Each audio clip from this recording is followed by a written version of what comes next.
Olá, eu me chamo Silvio Serpa, esse é o nosso canal ID e sejam todos muito, mas muito bem-vindos.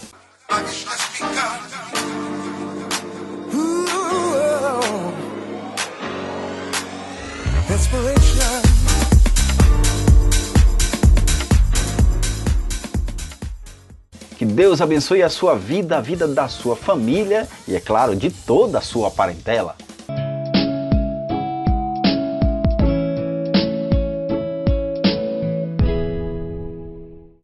A Palestina é uma terra muito pequena, mede cerca de 300 quilômetros do norte ao sul. A província da Judeia mede 150 quilômetros. A província da Galileia mede também 150 quilômetros. No início do ano 29 de nossa era, Jesus ia caminhando para a Judeia ao sul e se dirigia à Galileia ao norte com os seus discípulos, e era-lhes necessário passar por Samaria, porque entre a Judeia e a Galileia estava a província de Samaria. Passando por Samaria, Jesus com seus discípulos haviam caminhado cerca de 100 quilômetros. Era uma longa trajetória, diga-se de passagem, haja visto que eles estavam a pé. E se detiveram a descansar debaixo de uma árvore num lugar próximo à cidade de Sicar.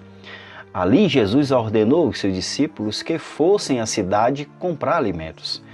Nesse instante, Jesus se assentou a um poço famoso, próximo à cidade de Sicar, o poço de Jacó. E uma mulher que veio da cidade com o seu cântaro se aproximou do poço para tirar água. Eu cito essa história porque quero apresentar os 7 erros da mulher samaritana, os 7 equívocos, as 7 maus interpretações daquela mulher. Naquele simples diálogo com Jesus, esta mulher revelou que havia 7 erros graves na sua teologia. E como é bom aprender com os próprios erros, mas é mais sábio aprender com os erros dos outros, a fim de não cometê-los, nós passaremos a estudá-los. O texto bíblico que iremos usar para balizar essa nossa reflexão se encontra no Evangelho de João, capítulo 4, do versículo 6 ao versículo 9. O primeiro erro que aquela mulher cometeu, aquela mulher pensava que Jesus não falaria com ela. Isso está no verso 9. Quando Jesus lhe pediu água, ela desconsiderou o pedido, distraiu-se completamente porque ficou impressionada com o próprio fato de Jesus falar com ela. E ela disse, abre aspas, como sendo tu judeus, fala comigo que eu sou uma mulher samaritana, fecha aspas. Isso está escrito no verso 9. Havia um preconceito. Os samaritanos não se davam com os judeus, nem os judeus com os samaritanos. Havia um preconceito, uma barreira. Os judeus se julgavam muito elevados para se rebaixarem até os samaritanos. O orgulho os separavam. Ademais disso, era proibido ao homem judeu falar com uma mulher na rua, e muito menos se ele fosse um mestre. Mas esse contato seria muito mais rigorosamente proibido se fosse um mestre a falar com uma mulher de vida duvidosa. E ali estava Jesus quebrando todas essas regras e preconceitos, e isso deixou aquela mulher encantada. Mas hoje não é diferente, porque muitos dizem, abre aspas, Deus não fala com o homem, fecha aspas. Os ateus dizem que Deus não existe e, portanto, como pode nos falar alguém que não existe? Os agnósticos dizem que ele está muito longe e nós estamos muito aquém da sua presença e, portanto, não podemos ter um conhecimento e uma comunicação com esse Deus. Os hinduístas dizem que ele criou o nosso mundo, mas abandonou os seus habitantes e, portanto, ele não fala com o homem. Mas Jesus Cristo, o nosso Deus, fala com os homens sim. Não importa a posição social, a condição financeira ou a sua educação.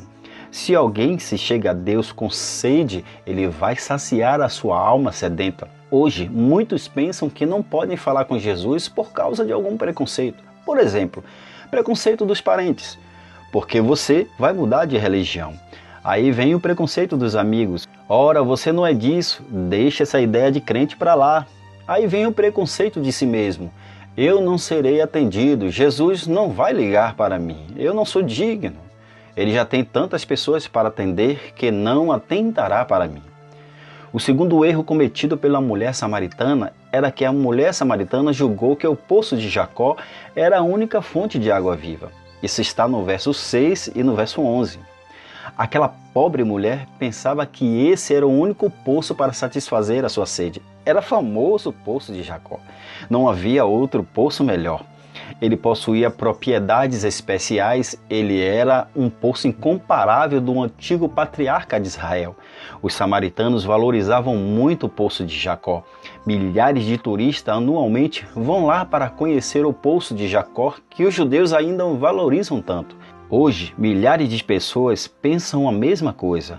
Muitos imaginam que não haja outro poço além das fontes deste mundo, onde pretende satisfazer a sede de sua alma. Muitos buscam a água da vida nos prazeres, nas diversões que o mundo oferece, nas riquezas, nos bens materiais, na segurança econômica, na fama ou prestígio, popularidade e aplausos. Mas todas essas fontes são cisternas rotas. O terceiro erro cometido pela mulher samaritana é que ela pensava que Jesus era inferior a Jacó. Isso está no verso 12. Ela disse: És tu, porventura, maior do que Jacó, o nosso pai, que nos deu o poço, do qual ele mesmo bebeu, e bem assim seus filhos e seus gados? Perguntou ela a Jesus. Isso está no verso 12. Ao dizer essas palavras, ela estava dizendo o seguinte para o Senhor Jesus: Você não é maior do que o nosso pai Jacó, que nos deu essa fonte de águas. Como poderia ser maior do que ele? Certamente você é menor do que aquele que nos deu o poço de águas vivas. A samaritana realmente não conhecia o Senhor Jesus e cometeu mais um erro. Ao dizer maior, significava menor. Muitos hoje cometem esse terrível engano. Pensam que Jesus é menor. Alguns dizem o seguinte: ele é um simples anjo, uma simples criatura, o primeiro ser que Deus criou. Já outros dizem que ele foi apenas um filósofo, um mestre humano como Sócrates, Aristóteles, Platão. Outros ainda afirmam que ele é um espírito evoluído que reencarnou muitas vezes. Eles têm uma noção muito acanhada de Jesus. Agora eu te pergunto, o que você pensa de Jesus? Depende muito do seu conceito. Se você pensa muito pouco dele, o seu relacionamento será muito pequeno. Se você pensa muito alto de Jesus, tudo vai mudar na sua vida. Nossa compreensão no Salvador é essencial para a nossa própria salvação. A Bíblia diz que ele é o Filho de Deus, o Messias enviado, o Salvador do mundo. Ele é o grande Criador do universo, todo-poderoso Deus. Ele é a imagem do Deus infinito, ele é o Emanuel, Deus conosco. Ele não só é maior que Jacó, ele é o próprio Criador de Jacó. E João relata que ele mesmo disse: Antes que Abraão existisse, eu sou. E aqui está alguém que é maior que Salomão. João capítulo 8, versículo 59 e Lucas capítulo 11, versículo 31. O quarto erro que a mulher samaritana cometeu foi que ela interpretou as palavras de Jesus literalmente. Isso está no verso 15. Cristo falava acerca dos bens espirituais. Suas palavras são inspiradas na água natural, mas ele se referia à água espiritual. A mulher samaritana julgou que ele falava literalmente quando ele falava simbolicamente. Disse-lhe a mulher: Senhor, dai-me dessa água para que eu não mais tenha sede, nem precise vir aqui buscá-la. Isso está no verso 15. Nicodemos havia cometido o mesmo erro. Ele disse: Como pode o homem nascer sendo velho? Assim falava aquele homem ilustre, o homem culto, membro do sinédrio do tribunal judaico. Pode por acaso o homem voltar ao ventre materno e nascer segunda vez?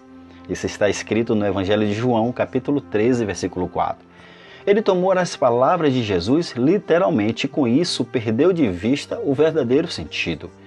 E Jesus se admirou de sua interpretação literalista, para não dizer uma ignorância completa dos conceitos básicos da conversão, e chegou até lhe dizer isso, abre aspas, ele disse: Tu és mestre em Israel e não compreende essas coisas? Fecha aspas. Isso está no verso 10. Hoje, muitos não entendem a Bíblia porque a interpretam erroneamente. Alguns dizem, tudo é literal. Outros dizem, tudo é figurado. É preciso ter a iluminação do Espírito Santo para entender a palavra de Deus. As coisas espirituais se discernem espiritualmente. Por isso, o homem natural não pode entender.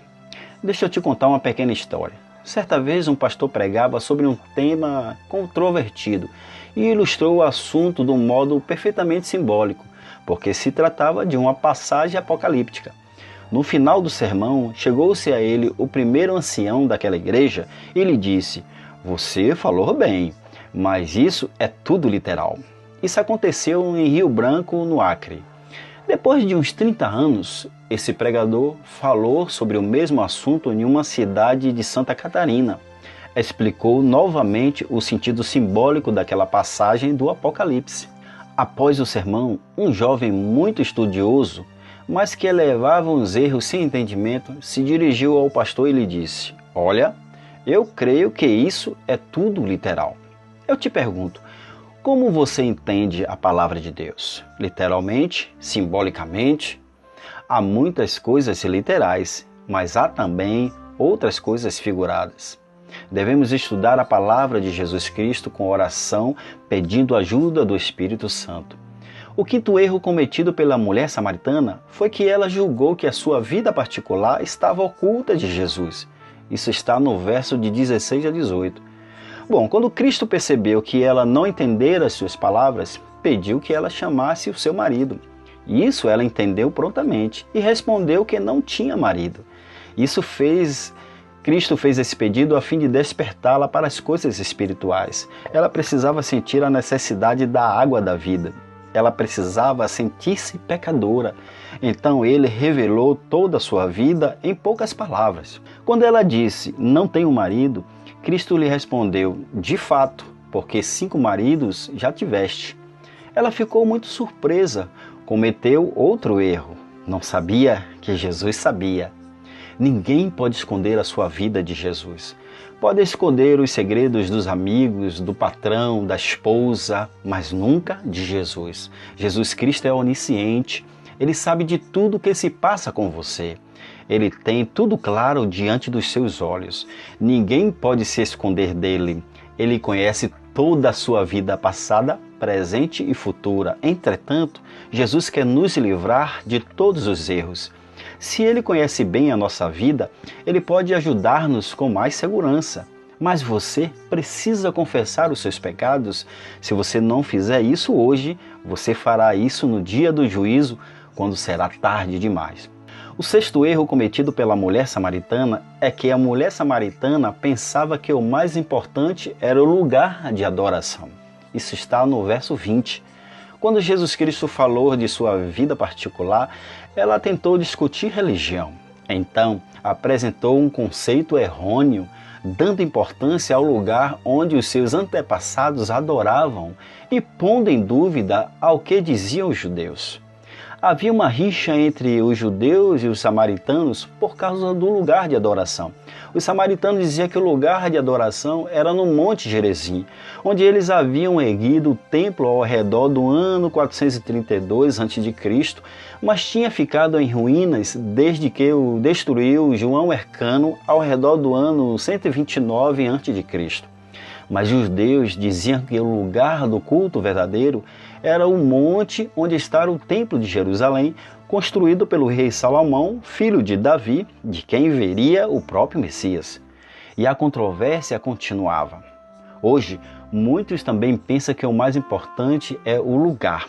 Muitos fazem viagem para a Palestina com o objetivo de adorar onde Cristo viveu, a fim de alcançar uma bênção espiritual. Eles dão muita importância ao lugar. Tem pessoas que fazem do lugar importante mais do que o Senhor Jesus. Vão para Roma, visitam Roma, faz peregrinação, vêm para Salvador, vão para Belém do Pará, porque cometem os mesmos erros da mulher samaritana. E qual foi a resposta de Jesus? Está no verso 21. Mulher, podes crer-me que a hora vem, quando nem neste monte e nem em Jerusalém adorareis ao Pai. Em Cristo, todas as restrições de etnia, raças e geografia se desfazem. Em Cristo se estabelece uma adoração universal para todos os povos. Porque onde tiverem 2 ou 3 reunidos em meu nome, disse Jesus, ali eu estarei no meio deles. Mateus capítulo 18, versículo 20. O mais importante não é o lugar. O mais importante não é onde, mas como é a maneira pela qual nós adoramos é que importa. E sua resposta, ele continua falando àquela mulher, dizendo, os verdadeiros adoradores adorarão ao Pai em espírito e em verdade. João capítulo 4, versículo 23. Em Jerusalém está distante de nós, mas hoje podemos adorar em espírito, ou seja, através do Espírito Santo, que está em todos os lugares e que fala ao nosso espírito que somos realmente filhos de Deus. E em verdade, ou seja, através da palavra da verdade, que nos indica o verdadeiro Deus em Cristo Jesus. E o sétimo e último erro cometido pela mulher samaritana foi que ela pensava que o Messias ainda não havia chegado. Isso está no verso 25. Para ela, o Messias é apenas uma esperança futura, uma expectativa por vir. Ela possuía um grande desejo de mudanças radicais e guardava a salvação de Israel. Ela ainda esperava que o Messias viesse trazendo a salvação para o seu povo, mas não sabia por quanto tempo. Lei do engano. Ela não sabia que o Messias estava ali na frente dela. A própria fonte da água viva que mitiga a alma para nunca mais ter sede, estava ali na frente dela. A luz do mundo a brilhar em seus raios luminosos nas trevas da ignorância, do pecado e da morte. O profeta por excelência que falava pessoalmente com ela era em realidade o próprio Messias que ela tanto aguardava. A resposta de Jesus foi impressionante no verso 26. Disse-lhe Jesus, eu o sou, eu que falo contigo, eu sou o próprio Messias que você espera. Eu sou o teu Salvador, eu sou o enviado de Deus, o seu ungido. Jesus lhe deu uma resposta que não havia dado a nenhum outro. Nem os próprios discípulos haviam recebido uma revelação tão espontânea, tão clara e direta como esta de Jesus para a mulher samaritana. Os judeus do mundo inteiro hoje ainda esperam o Messias. Que grande engano! Eles repetem o erro da mulher samaritana. Estão esperando o Messias que já veio a este mundo para salvá-los e a todos os gentios. Os cristãos já estão esperando que Jesus venha uma segunda vez. Eles ainda esperam aquele que já esteve entre eles. Mas aquela samaritana saiu da presença de Jesus Cristo com uma verdadeira luz. Ela compreendeu os seus erros, reconhecendo-o. Ela aceitou o fato maravilhoso de que ali estava o verdadeiro Messias. Ela recebeu a Jesus e foi salva. Ela levou muitos outros a conhecer o Salvador do mundo. E você, o que pensa sobre a vinda de Jesus Cristo? Que ele não virá tão cedo? Pensa que Jesus vai demorar ainda mais? Julga que sua segunda vinda está reservada para os próximos séculos? Acha que ele não voltará nesses dias? Não vê os sinais? Esquece que já estamos nos últimos tempos da história? Você está cometendo o mesmo erro da samaritana? Ela não conhecia os sinais dos tempos. Queridos, eu concluo essa reflexão de hoje dizendo o seguinte: vimos os 7 erros da mulher samaritana. Temos nós reconhecido os nossos erros, fracassos e pecados? Temos nós nos desencantado com as fontes ilusórias deste mundo tenebroso? Reconhecemos em Jesus o Messias, o nosso Salvador pessoal? Deixemos-nos os nossos erros, busquemos a Jesus que está pronto a nos ajudar a corrigir os erros amavelmente. Aceitemos o seu maravilhoso amor, a sua doce paz que resulta de salvação. Somente Jesus Cristo pode salvar. Confie nele. Ele jamais te decepciona. Ele lhe dará água que sacia a sede da alma para a vida eterna, trazendo perdão, vida e salvação. Ele te diz hoje, aquele que tem sede, vem a mim e beba da água que jorra para a vida eterna. Que Deus te abençoe. Tudo bem, esse foi mais um vídeo aí da série do nosso canal ID e espero que todos tenham sido edificados e abençoados com o tema tratado aí hoje nesse vídeo. Agora eu quero te fazer aquele convite muito especial. Não se esqueça de se inscrever no nosso canal. Aí embaixo tem um link, tem um botão aí, você clica nesse botão e se inscreva no nosso canal. Viralize esse canal, espalhe para todos os seus amigos, todas as suas redes sociais. Olha, se você gostou desse vídeo, dá também o seu joinha para nos ajudar aí no nosso canal, dê o seu like e não se esqueça de ativar o sininho aí para que você receba novas notificações de postagem de novos vídeos aí no nosso canal ID, tá bom? Olha, que Deus abençoe a todos, até os próximos vídeos, se Deus assim nos permitir. Tchau, até lá!